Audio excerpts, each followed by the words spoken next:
Together we can have a larger voice than just one of us or two of us are going and making our voices heard. If we all join together and promote the same ideas and effectively create our own lobby group, we can get much greater change.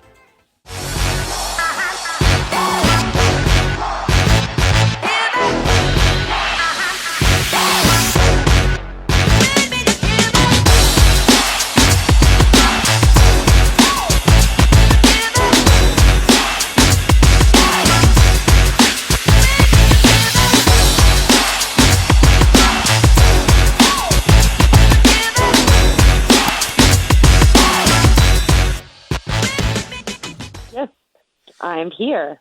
You know, before we take any calls, I want to bring on another guest this evening, a woman who is a mother, also an not an advocate, but an activist. She's really an activist, and she's also a CPS victim. Her name is Heidi.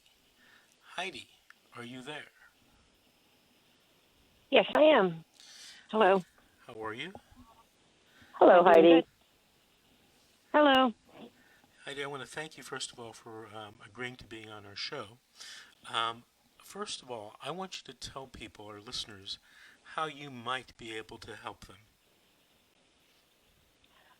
I have a plan to present legislative proposals to Congress so that we can get laws fixed, so that we have more accountability mechanisms in the child protective services and the courts, family court, juvenile court, and probate court, because they all kind of dub in together. And there's a lot of corruption, and when people try to report it, they get nowhere. No one's really investigating it. Everybody says it's not their jurisdiction. They wipe their hands of it. You call your congressman, and they don't understand that there are things that they can do, and they see it as a state issue if you're calling a federal congressman. And there are things that they can do and change. And so I have come up with some legislative proposals that will help get changes, and I'm asking others to join me in lobbying Congress. Together we can have a larger voice than just one of us or two of us are going and making our voices heard. If we all join together and promote the same ideas and effectively create our own lobby group, we can get much greater change. And I would like others to join me.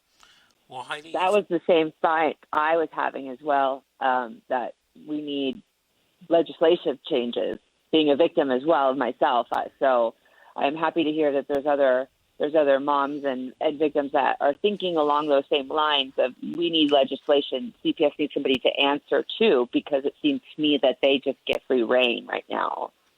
Heidi, if someone wanted to get in touch with you to help you in your quest, how would they do that? I have a Facebook group that I started. It is called Child Protective Services and Court Legislative Reform. Say that one more time. Child Protective Services and Court Legislative Reform. Okay, so the and is the and sign, and then there's a dash in between court and legislative reform.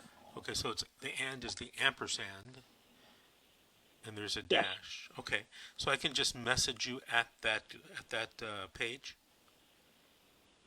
I don't know if I have it set for messages. It's a group, but other people, you can join the group. It's also public, okay. And you come join us. I definitely will. Where are you based? What state? I am in Illinois, but I also do a lot of work in Michigan because I have a federal lawsuit involving Michigan. Are you suing a county or the state of Michigan for something?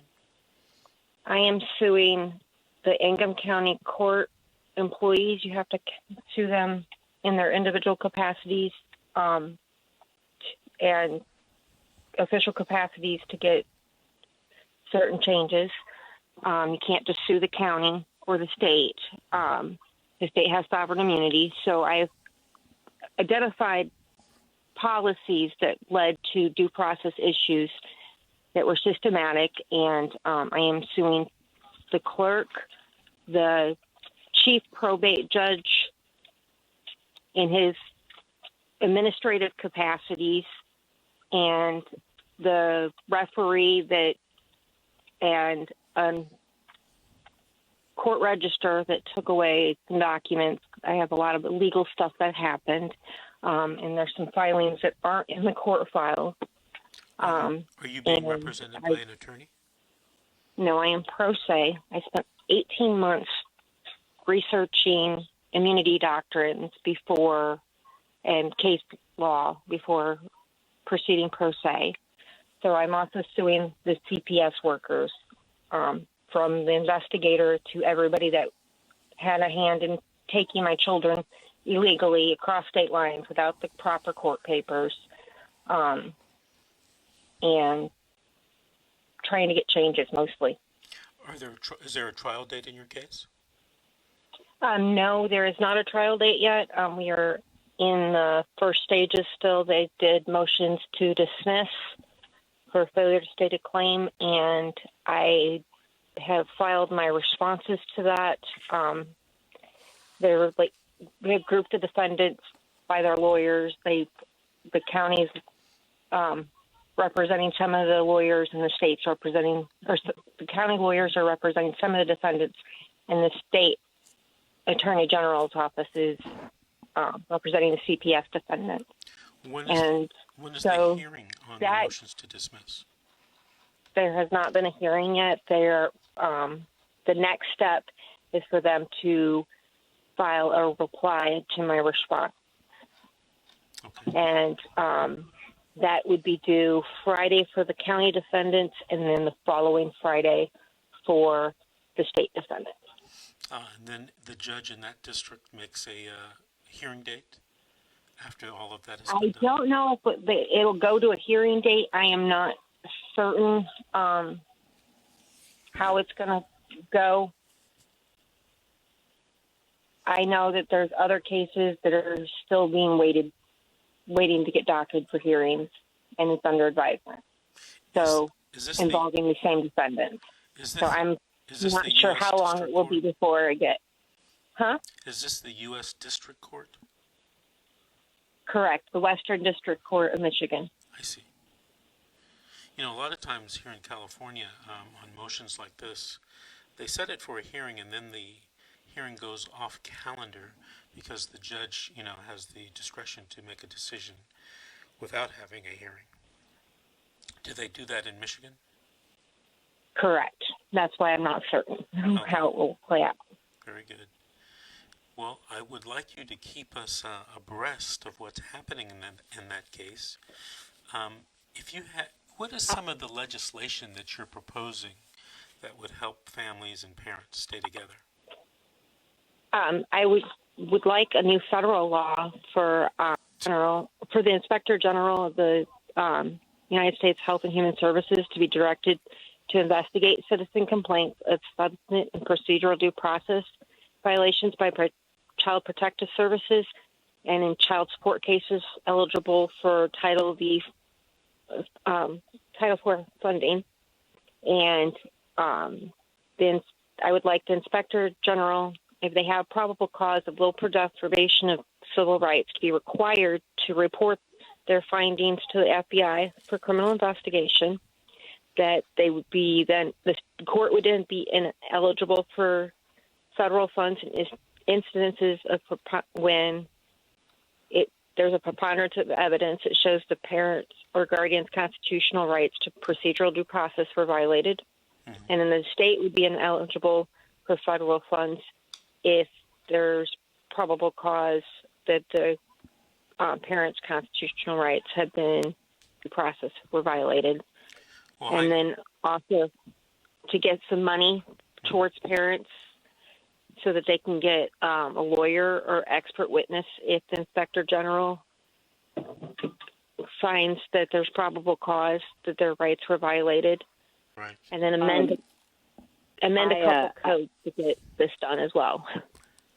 I just wanted to say I applaud you for doing what you're doing, because as a victim myself, this has changed my trajectory, and I am going to become a lawyer so I can defend other mothers and fathers that have been victimized by CPS. And it's commendable what you're doing to stand up and, change really happens at the legislation level. And I just wanted to applaud you and thank you for what you have done and what everyone is hearing from you right at the moment. A lot of people are too afraid to say anything. Hey, Heidi, I want to thank you for calling in and sharing with us. I hope all of our listeners try to contact you at that Facebook page and join the fight, because you are right. The only way things will change if legislation is changed. And the only way that changes is if we vote.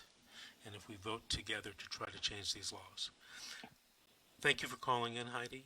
I'm going to invite you back in the future so you can give us an update. We're going to be moving to take another break right now. This is The Secret, How to Fight Child Protective Services and Win.